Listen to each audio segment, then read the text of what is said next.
Hey everyone, good afternoon. It's Jason Gervais here from Keller Williams Realty, Covina, California. I'm actually coming live from my house today due to some vacation and some bad weather. And anyways, I'm at my house today. So here we are. And I'm actually here with my buddy Matt Johnson from Vyral Marketing, and he's going to be kind of walking us through. And it's going to be a little weird, but he's going to be my moderator for the half hour so that we're together. So Matt, thanks for joining us.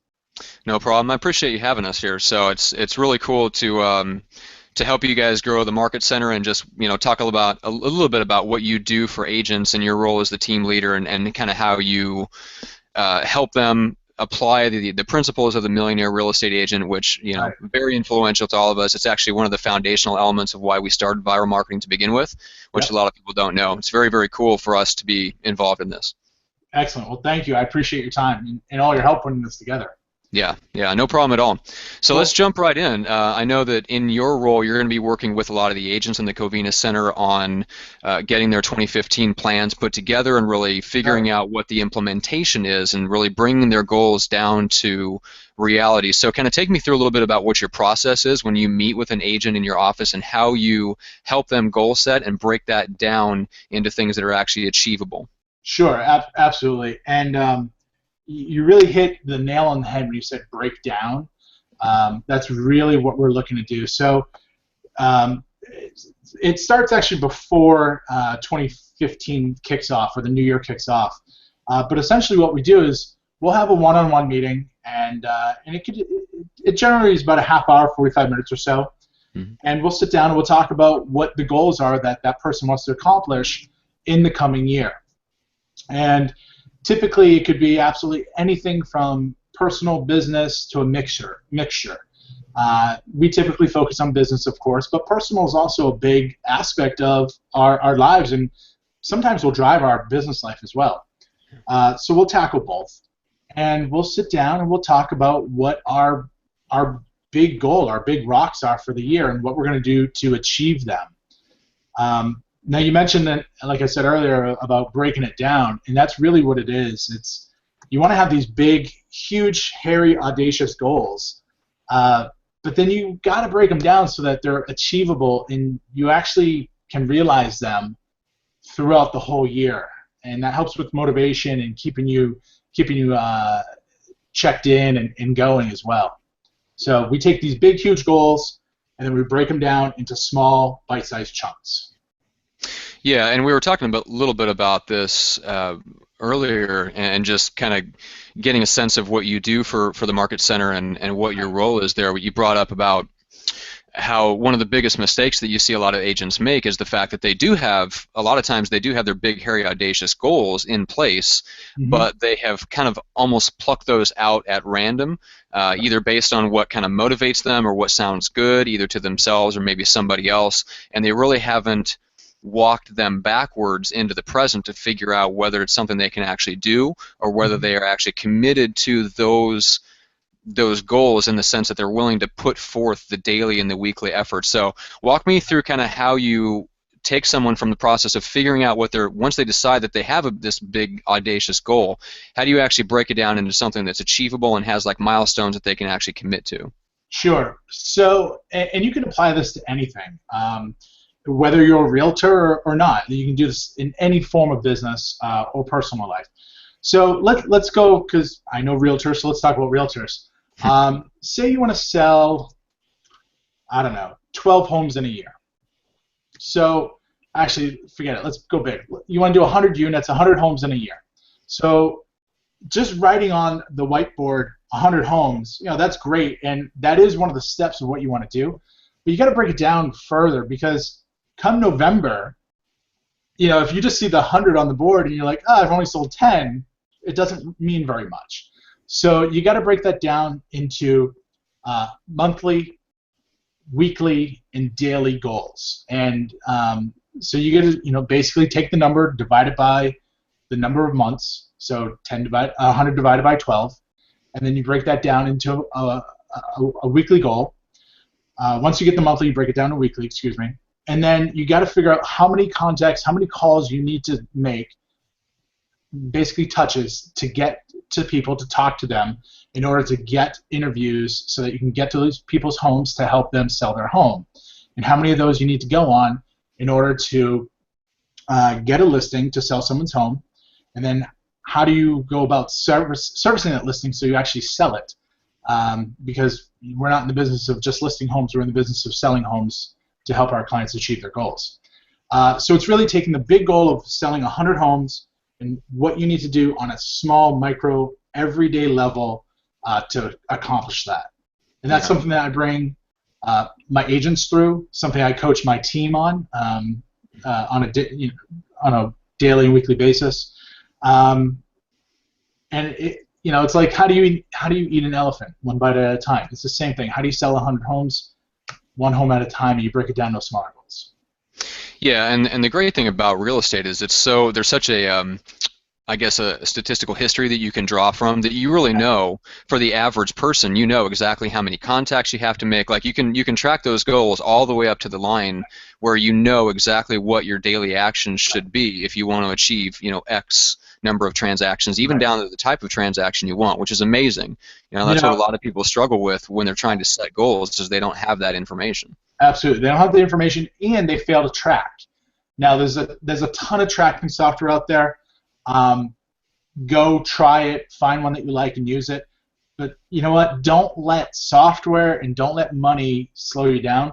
Get a pen and paper, use Excel, just track your numbers. So many people get caught up in the minutia of trying to figure out, oh, I need the best software, I need this, I need that. Pen and paper, just get it done.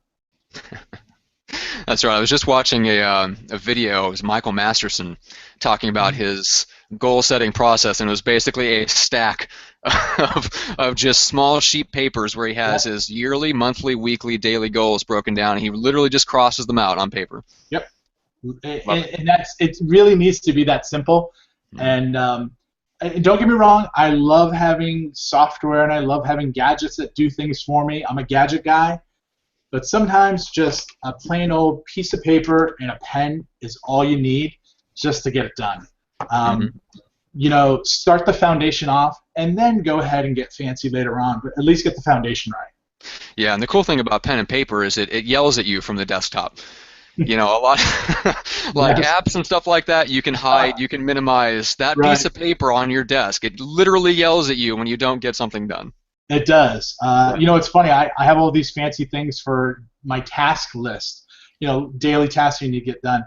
Apps on my silly iPhone, and I actually went away from it. And I bought this like 2 weeks ago. A book from Amazon that actually has pieces of paper where I write down my task and I check it off when I completed it. Yeah. And there's something satisfying about crossing it out and checking it off that it sounds funny, but I really enjoy.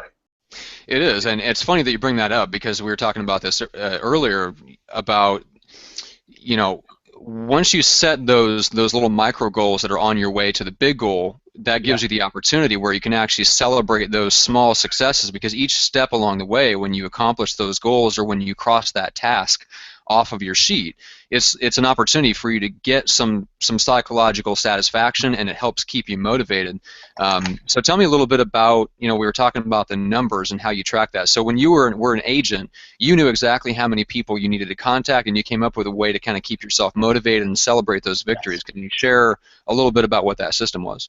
Sure. So when I was an agent, and I'm still a licensed real estate agent in California, I've just transitioned into a different role now. So when I was an agent, going back 2 months ago, I would literally, each time I would, so I had to make calls each and every day to keep myself motivated.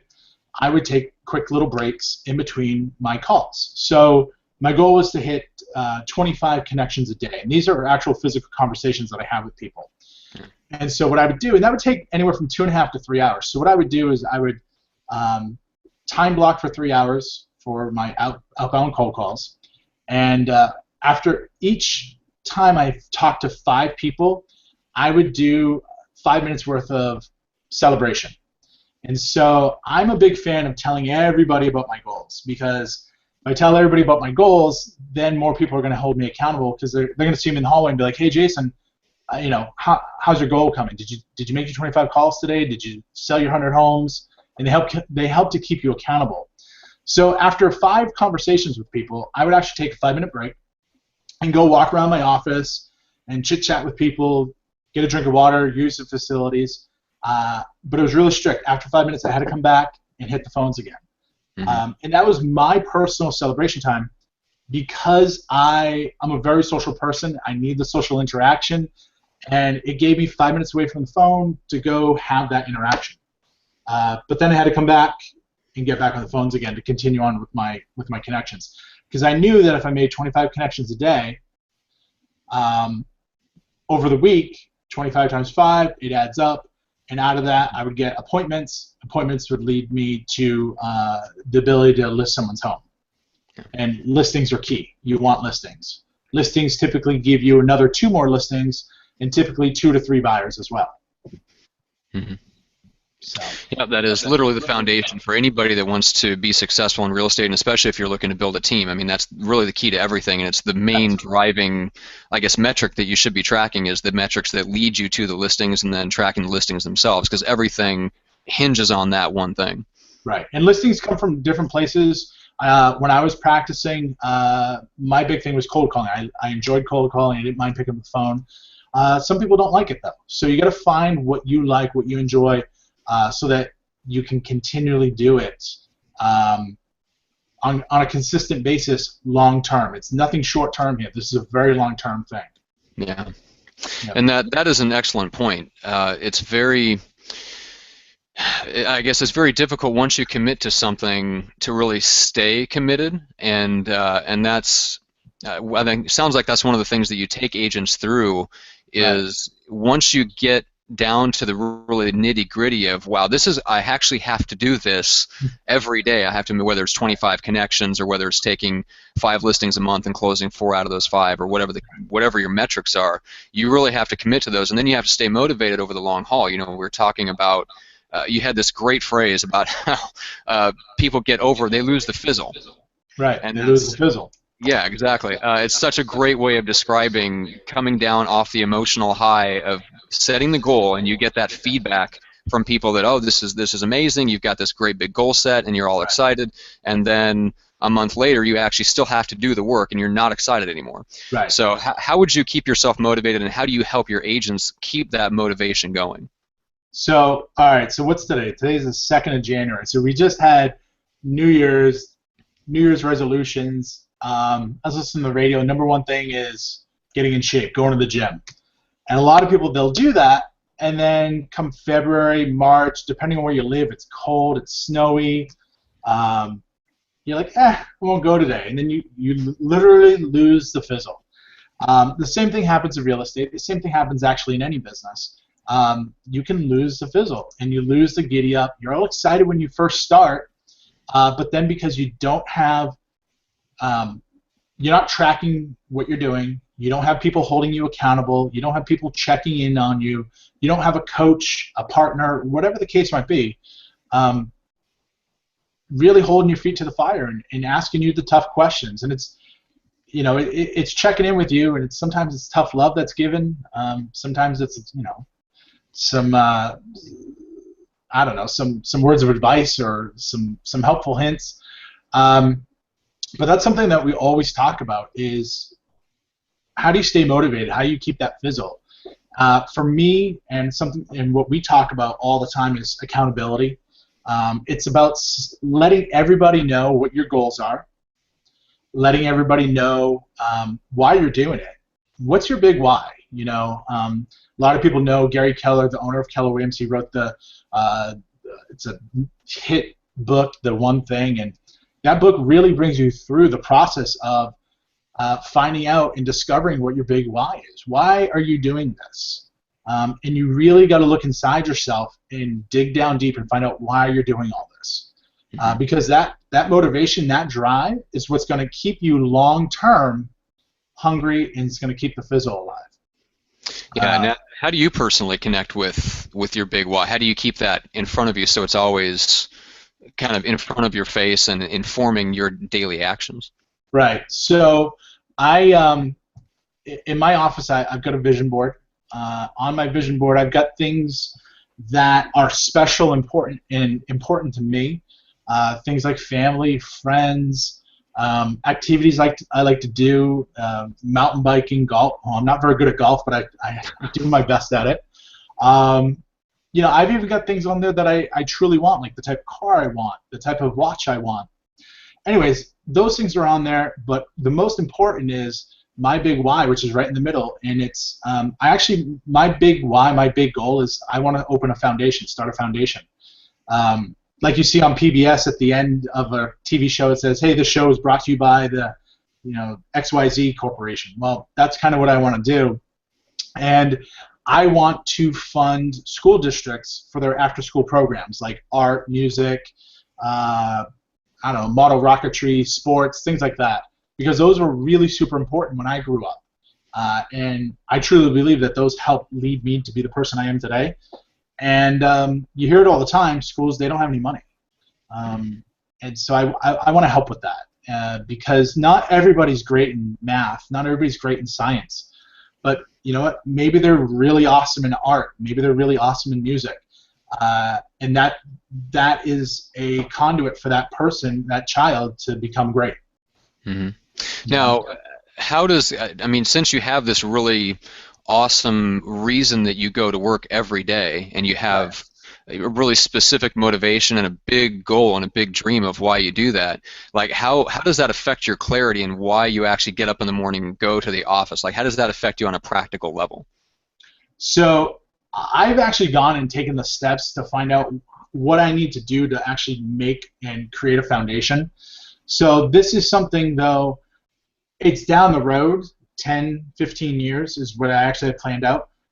There are steps that I need to start doing now in order to prepare for that. So steps such as like modeling others that have done the same thing that I want to do, setting up the proper bank accounts, getting the proper corporation names and certificates from the government. So those are things that I can actually do now, and that we're actually in the process of doing. But on a daily basis, the things that keep me going are my connection to my family, my friends, my connection to my health, and going to the gym. And we were talking a little earlier about yoga. I love yoga. And it sounds silly, but I need to do all those things in order to keep me, what's the word I want to use? Keep me healthy, keep me active, keep my mind sharp, so I can do the very best I can for my career, and my career will lead to my big why, my big goal. Right. Yeah, and it seems like that's kind of the process that you lead your agents through, and the people that are in your market center, is really how to connect the big why to what they do every day, so that they have a reason to come in, a reason to stick with the goals, and then a reason to really give it their best every single day. Every single day. And and the days that are the hardest are actually, they tend to be the best ones. The days where you feel like you just get your teeth kicked in, those are the ones that you look back and go, wow, I made it through that day. I can do this. I can get through it. Yeah. Yes, and in real estate, if you haven't had that day yet, you have not been in the game long enough. Yes, it's not if, it's when. Exactly. Yeah.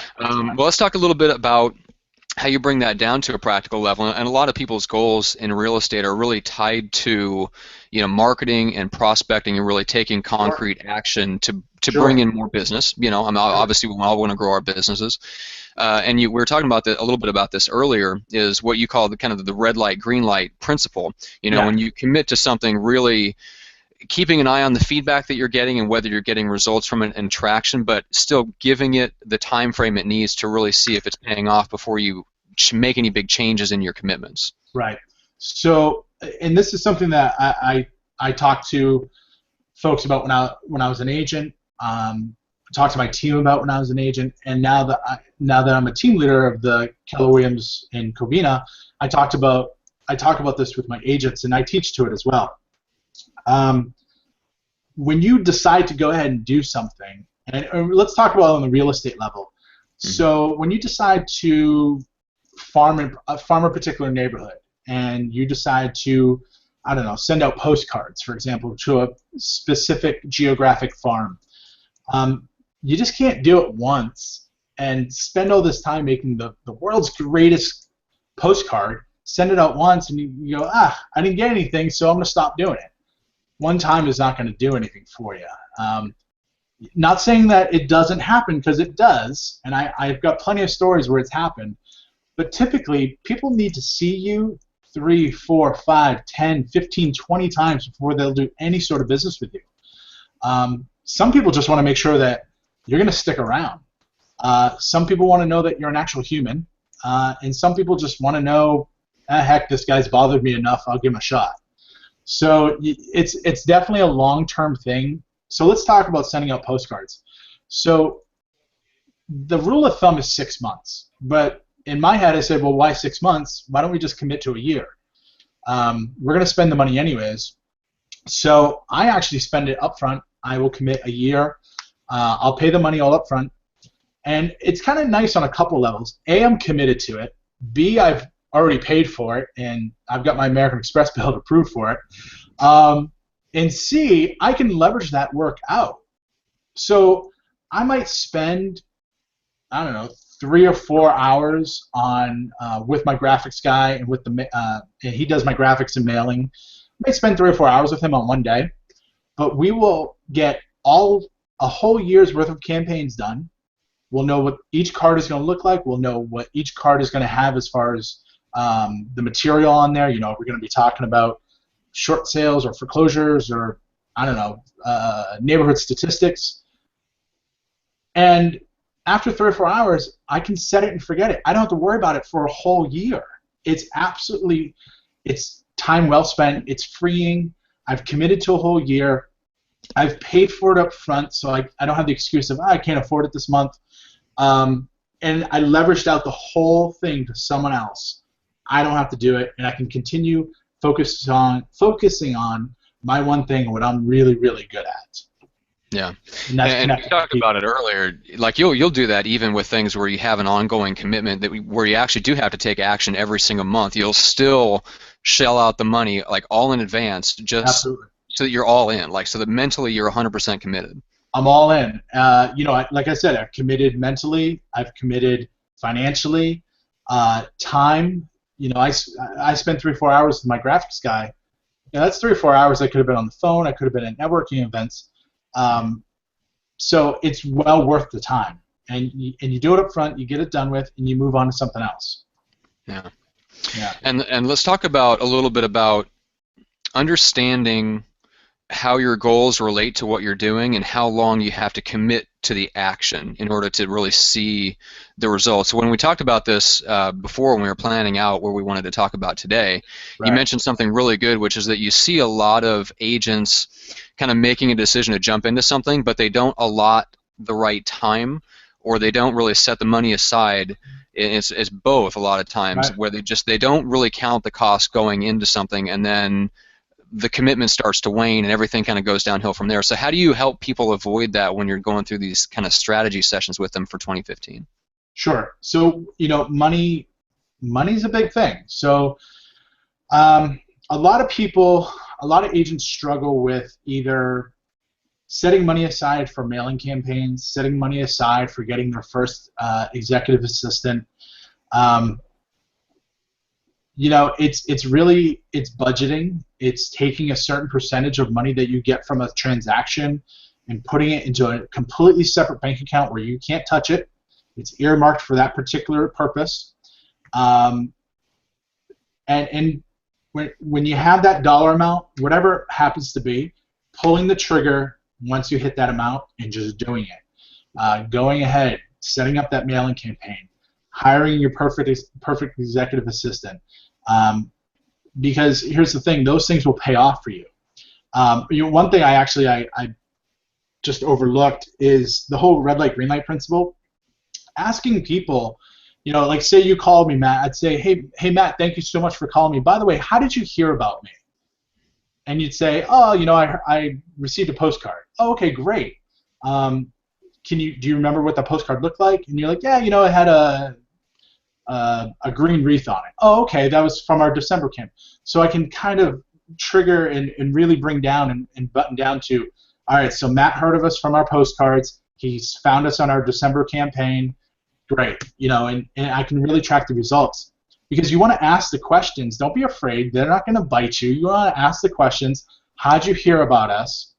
And if they give you an answer, ask a follow-up. Dig deep. Ask a second, a third, a fourth question, so you really can drill down to how they truly found out about you. Because then you can apply the red light, green light principle of, if everybody's finding out about you through postcards, well, maybe you dump more money into postcards. If everybody's finding out about you from Trulia and Zillow, maybe you dump more money into that. So you got to track where your business is coming from, so that you can either A, apply more money, or B, pull back and apply that money somewhere else. So sorry to get off on a little tangent there, but I thought that was important to talk about. No, it is. It's very important because when you start getting into those types of questions, I feel like it's almost it's a mindset shift from a salesperson to a business owner. And right. That, to me, that's a lot about what the Millionaire Real Estate Agent, the book itself, is about making that mental shift where you don't think of yourself as just a self-employed salesperson selling products. You think of yourself as a business owner, and real estate is the vehicle that allows you to build your business. And it sounds like it's a big part of the work that you do in the market centers and how you're bringing people up. Shifting that whole mindset of becoming a business owner is one of the most challenging things I do on a daily basis. But once you can make that aha, it's like when we all started to do multiplication. You're like, oh, why multiply numbers? But once that little light bulb goes off, you go, oh my God, 2 times 2, I get it. It's the same thing. Once you understand that we are actual business owners. We're not just realtors. We're business owners, and we actually conduct and transact our business as a business. You'll see that it's liberating when you say, yes, I am a business owner, and you start focusing your ideas on that and running it truly like a business, not just some 1099 employee. Yeah, and to me that's the first step. I mean, the Millionaire Real Estate Agent is all about eventually getting to the level where you can exit the day-to-day operations and you can really truly be an owner and get paid for the asset and the organization that you've built. And it all starts with that foundation right there, which is what you're helping people to make that shift over to that business owner mindset, because everything flows from there. Nothing really happens as far as owning a business until you start thinking of yourself that way. Yeah, mindset is huge. Mindset is, I'm going to say, 95% of the game. And I know some people are going to disagree with me on the numbers. I'm going to say it's about 95%. And then the rest of it, the other 5%, people really get bogged down in. If they could get their mindset straight, all the rest of it would follow. That's why I do some of the things I do, because those things allow me to keep my mindset straight on a positive forward motion. Absolutely. Yeah, and in the last couple of minutes that we have left, just kind of explain a little bit about what your role is and what exactly you do for the Market Center and Covina there to help bring those agents up into that mindset. Sure. So we do a whole bunch of things. Now, keep in mind, our Market Center just opened a few weeks ago, so a lot of these things we are implementing either currently or will be in the next, I don't know, even 30 days. So, like, for example, in the morning we have a power hour where we get together, we do a quick little motivational quote or quick little motivational video, and I'm talking 2 minutes. Then we'll go ahead and we'll start, we'll do some script practice, and then we'll close it with another motivational either quote or quick little video. And that's just the first hour, from 8:30 to 9:30, and then we start doing our cold calls after that, and then after that we do our follow-up and then our appointments in the afternoons. And that's the way that we teach it. That's the way that we time block. Mindset also, we're actually teaching coming up, I believe it's the second week of January, we're starting the One Thing book in our Market Center. So once a week, we're going to get together. We're going to do a couple chapters a week, and we're going to break down and go through the whole One Thing book.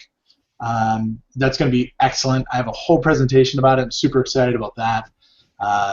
And we are actually inviting not only people from our market center, but from other real estate companies to come and to learn about the One Thing and to help them figure out their big why and why they're doing this thing, why they're doing real estate, and what keeps them motivated.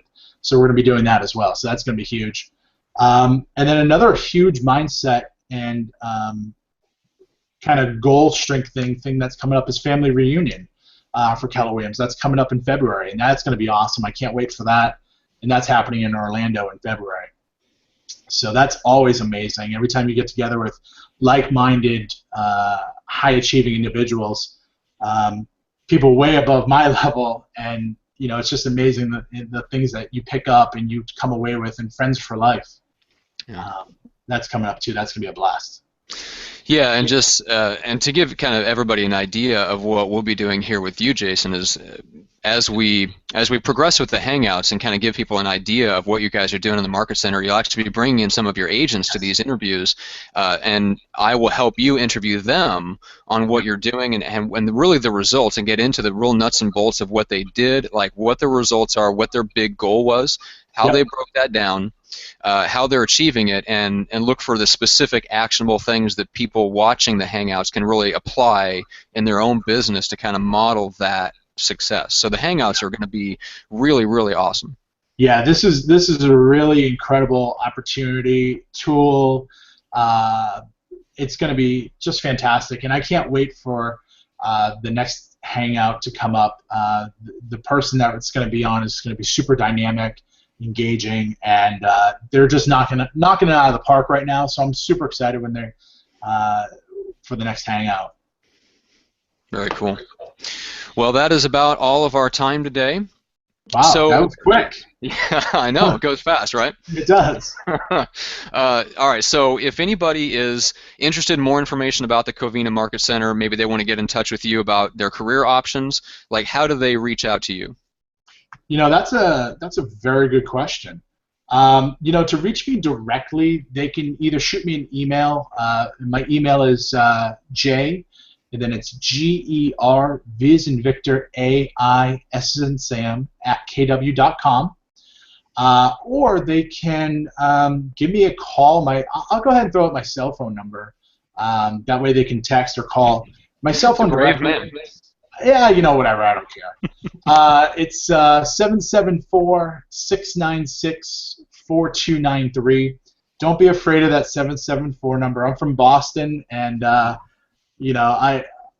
can't give up that number yet. I've had it for almost 20 years, so I can't give it up. But I promise you it goes directly to me. You can call me, text me, whatever, any sort of questions, comments you have. Excellent.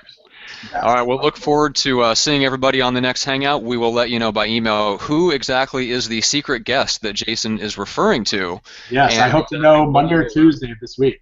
Exactly. Yeah. All right, guys. Thank you so much. Thank you, Jason. I appreciate your time and for what you've been able to share, and we look forward to the next one. Excellent. Thanks, Matt. I really appreciate your time and all your effort. Thank you very much. All right. We'll talk to you soon. Thanks.